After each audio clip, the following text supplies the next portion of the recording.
வணக்கம். நீங்கள் இணைந்து கொள்வது நியூஸ் போஸ்டின் மதிய நேர பிரதான செய்தியுடன். விரிவான செய்திகளுக்கு செல்லும் முன்னர் முதலில் தலைப்புச் செய்திகள்.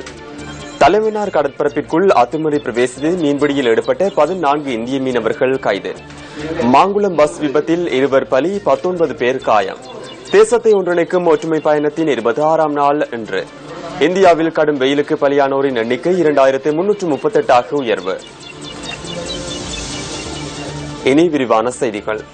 தலைமன்னார் கடற்பரப்பிற்குள் அத்துமீறி பிரவேசித்து மீன்பிடியில் ஈடுபட்ட 14 இந்திய மீனவர்கள் கைது செய்யப்பட்டுள்ளனர்.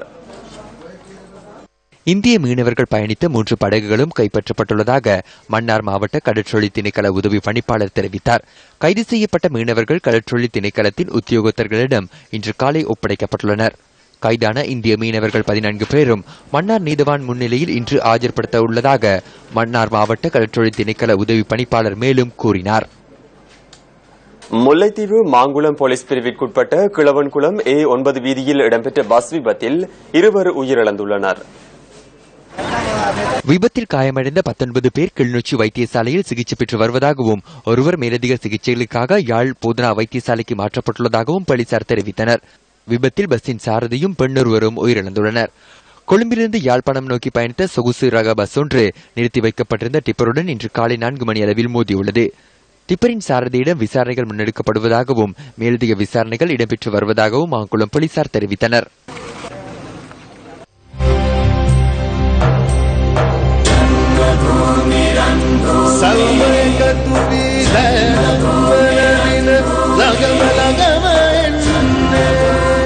தேசத்தை ஒன்றிணைக்கும் ஒற்றுமை பயணத்தின் 26ஆம் நாள் இன்றாகும்.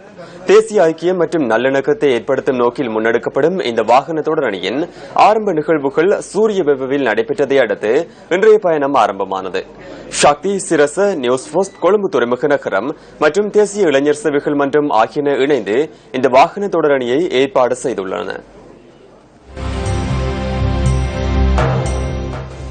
பல நகரங்கள், கிராமங்களை கடந்து பலரின் ஆசீர்வாதங்களை பெற்ற தேசத்தை ஒன்றிணைக்கும் ஒற்றுமை பயண வாகன தொடரணிக்கு சூரிய வெப்ப மக்களினால் உற்சாக வரவேற்பு அளிக்கப்பட்டுள்ளது. சூரிய வெப்ப பகுதி வாழ் மக்களின் ஆதரவுடன் வரவேற்பு நிகழ்ச்சிகள் ஏற்பாடு செய்யப்பட்டிருந்தன. இன மத பேதங்களை கடந்து நல்லிணக்கத்தின் செய்தியுடன் பயணத்தை ஆரம்பித்துள்ள தேசத்தை ஒன்றிணைக்கும் ஒற்றுமை பயணத்திற்கு பல்வேறு வரவேற்புகள் அளிக்கப்பட்டன.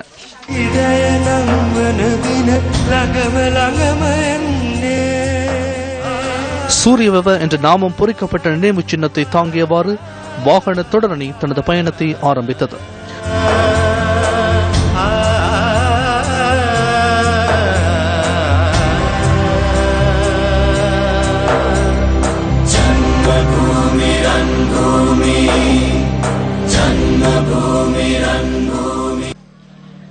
ඇත්තටම අපි தலைமன்னார் නුවර මෙම රැලිය පටන් ගත්ත දවස அன்று தலைமன்னாரில் இந்த பயணம் ஆரம்பித்த நாள் எனக்கு நன்றாக நினைவிருக்கின்றது. சூரிய வெப்ப நகரை அண்மிக்கும் போது இவ்வாறானதொரு மக்கள் ஆதரவு கிடைக்கும் என நாம் அப்போது நினைக்கவில்லை. ஒற்றுமைக்காக இவ்வாறான மக்கள் கூட்டம் திரண்டுள்ளது. இலங்கையர் என்ற வகையில் நாம் அனைவரும் ஒன்றிணைவதற்கான சந்தர்ப்பம் தற்போது உருவாகியுள்ளது. இலங்கையின் ஒற்றுமைக்காக அனைவரும் வீதிக்கு இறங்கி அதனை வலியுறுத்தவும் தயாராக இருக்கின்றோம். இலங்கையருக்காக, இலங்கைக்காக ஏதாவது ஒன்றை செய்ய வேண்டும் என்பதற்காகவே சிரச ஊடக வலையமைப்பு எப்பொழுதும் முன்னின்று செயற்படுகின்றது. අපේ සිරස මාධ්‍යජාල හැම වෙලාවම අප කැප වෙලා ඉන්නේ ශ්‍රී ලාංකිකයින් වෙනුවෙන්, ශ්‍රී ලංකාව වෙනුවෙන් යම්කිසි දෙයක් කිරීමටයි.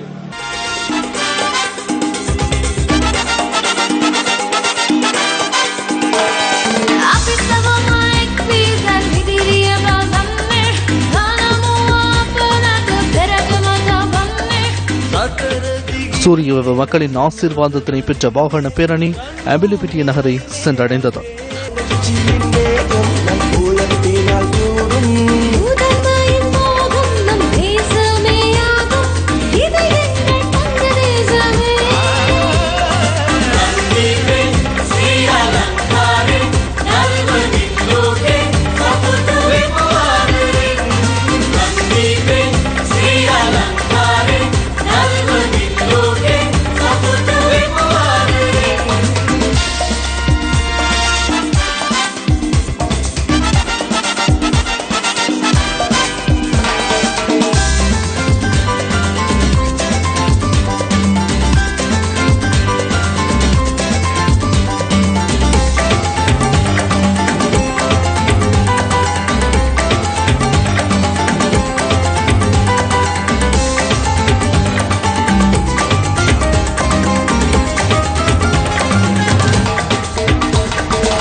தேசத்தை ஒன்றிணைக்கும் ஒற்றுமை பயணத்திற்கு அமிலிபிட்டிய நகரில் மிகுந்த வரவேற்பு அளிக்கப்பட்டது.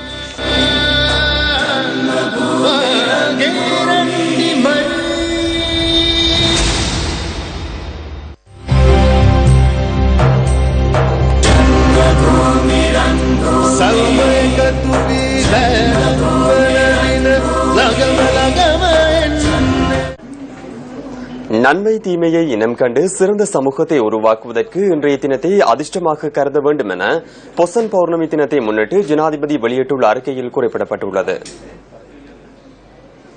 அனைவருக்கும் நியாயம் நிலைநாட்டப்படும் சமூகம் ஒன்றை கட்டியெழுப்புவதற்கு தற்போது நடவடிக்கை எடுக்கப்பட்டுள்ளதாக ஜனாதிபதி மைத்ரிபால சிறிசேன சுட்டிக்காட்டுகின்றார்.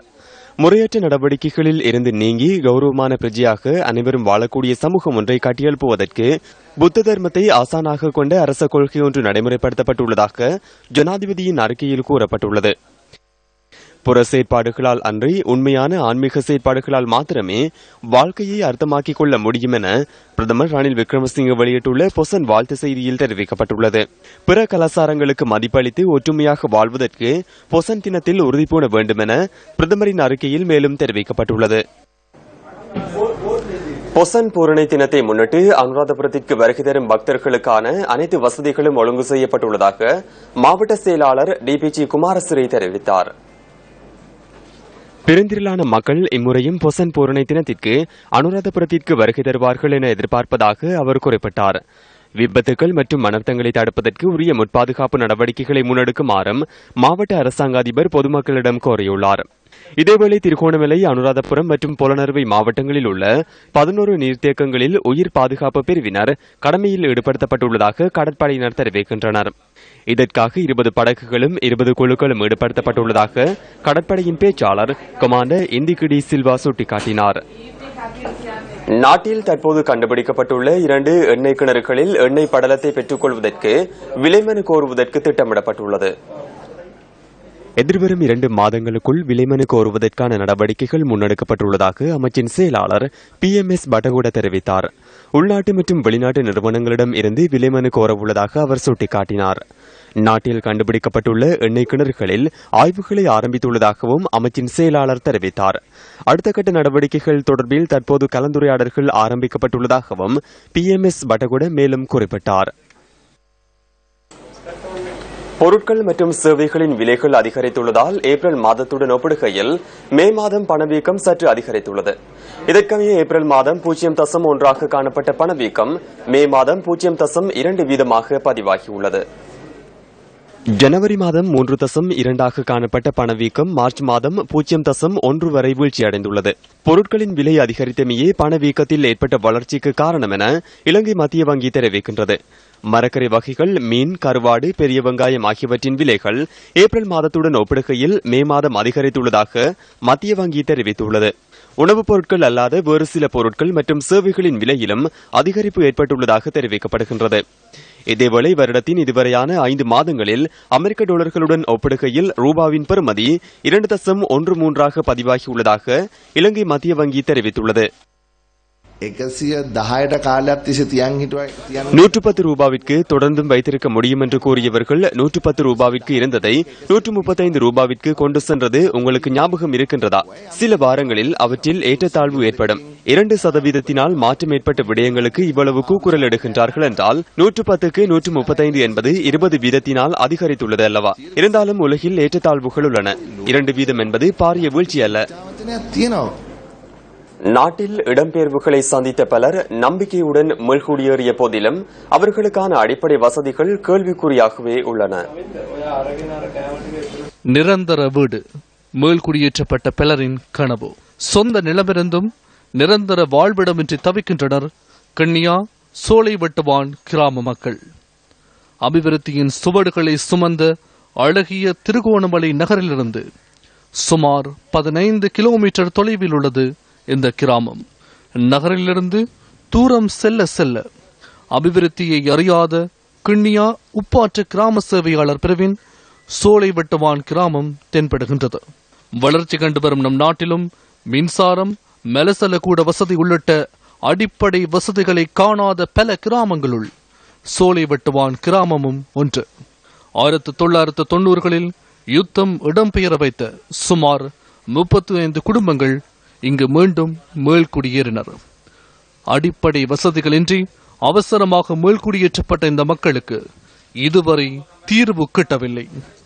மீண்டும் எங்களுக்கு அடிப்படை தேவைகள் வசதிகளை செஞ்சு தருவார் என்று சொல்லி கொட்டில் அடித்து தந்திருக்கிறார்கள். எந்த விதமான கவனிப்பும் இல்லை. குடி தண்ணி வசதி இல்லை, மலகுடங்கள் இல்லை. மிச்சம் மக்கள் கஷ்டப்பட்டு கொண்டு அடிப்படை தேவைகள்லாம் செஞ்சு தர என்று சொல்லி எந்த விதமான அரசியல்வாதிகளும் இதை செய்யவில்லை. இங்க நாங்க குடியேறி கிட்டத்தட்ட 5 வருஷத்துக்கு மேலால போகுது. 5 வருஷத்துக்கு எங்களுக்கு எந்த விதமான அடிப்படை வசதிகளும் இங்க செய்து தரல. வீதி போக்குவரத்துக்கு வீதி வசதி இல்லை. கொட்டில் அடிச்சு தந்துருச்சாங்க சில பேருக்கு. எங்களுக்கு சில பேருக்கு மால் ஓலமால் அதுவும் இறந்து போய் காணப்படுது. இப்ப குடியிருக்கலாம் மழை காலம் வருவது எதிர்காலத்திலே. 1 ஆண்டு பாவிக்கப்பட்டு எங்களுக்கு எதுவும் தரல. எங்களுக்கு எந்த வசதியும் இல்லை. கிணறு வசதி இல்லை, கிருஷி இல்லை. நாட்டின் அபிவிருத்தியில் கிராமத்தின் முன்னேற்றம் முக்கிய பங்காற்றும் நிலையில் இவ்வாறு கிராமங்கள் கைவிடப்பட்ட நிலையில் காணப்படுவது கவலைக்குரிய விடயமே.